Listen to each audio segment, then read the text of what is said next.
used to get the objection of, or sorry, yeah, let me start here.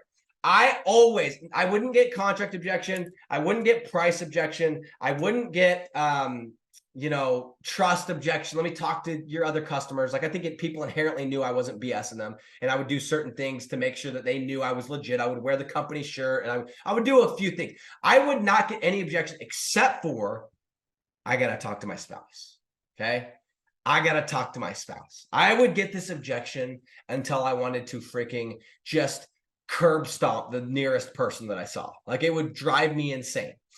I would get that all the time. Yeah, this sounds good, but I got to talk to my wife.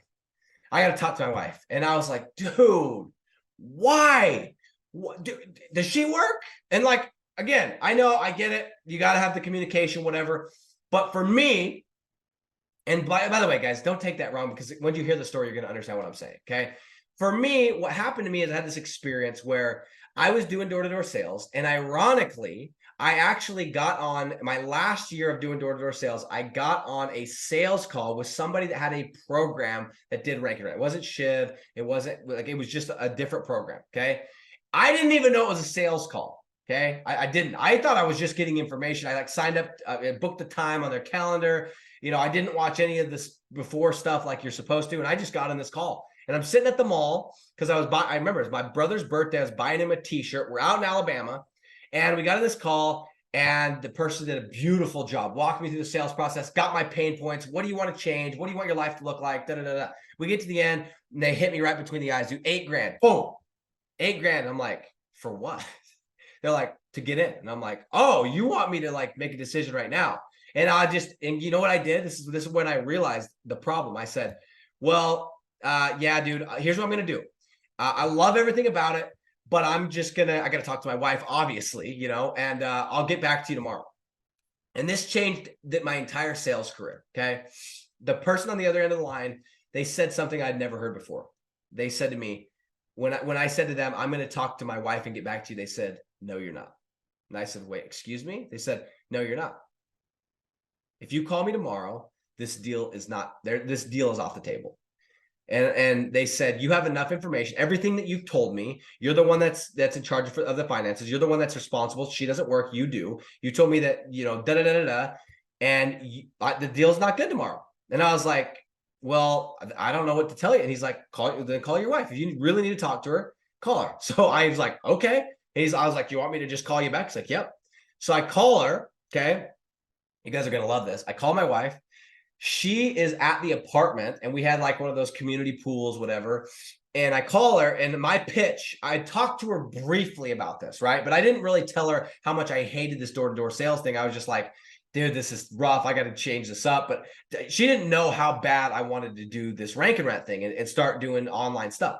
So I call her, and I'm like, hey, you remember that thing I was telling you about? She's like, what thing? I'm like, those videos I showed you. She's like, kind of, like what? And I can hear my son like screaming in the background. I'm like, dude, this isn't going to be good. I'm like, yeah, well, I'm on the phone with the guy right now. And like, I gave this like little crappy pitch. I'm like, it's like $8,000, right? Try to slip it in. It's $8,000. And she's like, what? She's like, what? I don't like, dude, he's crying. I don't even know what you're talking about. No, like, we just bought a car. All this different stuff, right?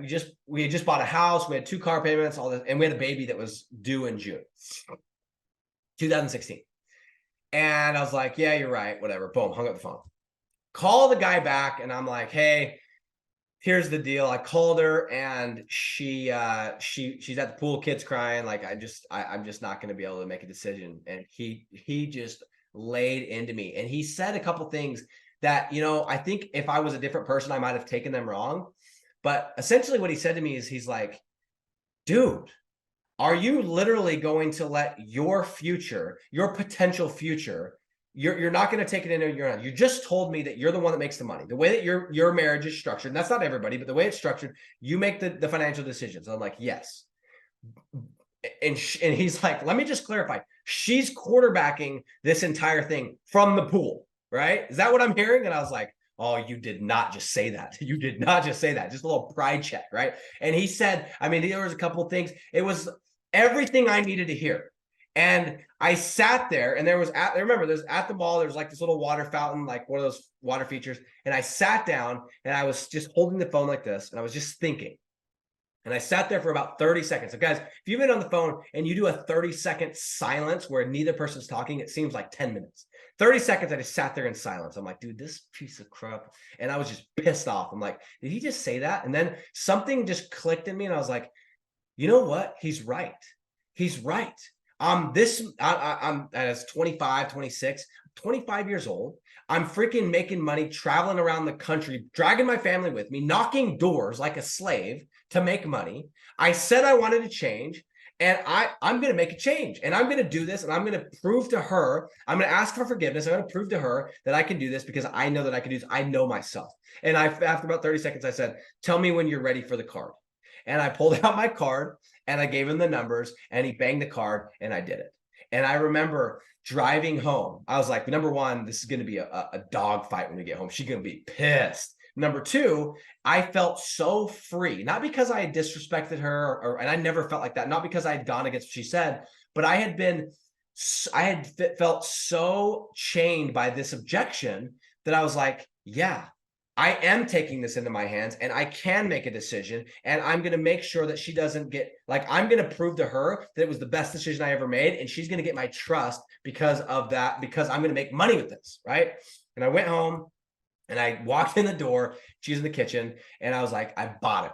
And she's like, I already knew. I looked at the bank account, and I was like, okay. And we got a little tussle for about 30 minutes, and guys, that decision has made me millions of dollars, because if I hadn't done that, I wouldn't have gotten into the business. If I hadn't gotten into the business, I wouldn't have found the other stuff that I found. I wouldn't have eventually figured this out and made millions and millions and millions of dollars. And guess what happened?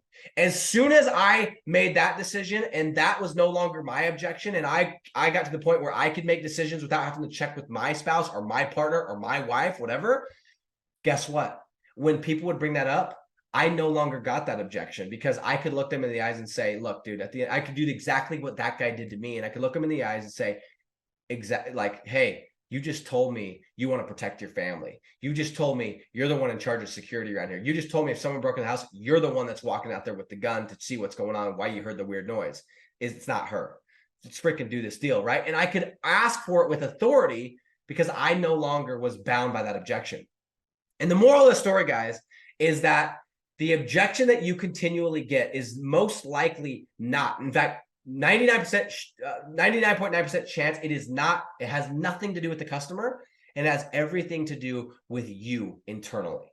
And you know what's funny is, since that time, I bought some expensive stuff without checking. I bought a G-Wagon, cash, $200,000 G-Wagon.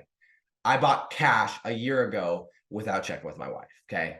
So we've come a long way, because I used to have to ask if I could go do this. And I'm not saying that like your marriage has to be like mine, whatever the case is, but that objection, I was losing deals left and right because of that objection. And I didn't realize it was because I believed my own bullcrap, right? I was asking people to make a decision when I would never make a decision. So guys, the moral of the story, again, whatever you keep getting, there's a reason. It's most likely has nothing to do with the customer. It has everything to do with you. So think about it. If it's a contract, you probably have a problem with contracts in general, or the contract that you're selling. If it's a price, guess what? When you're saying $1,500 a month, you think it's expensive.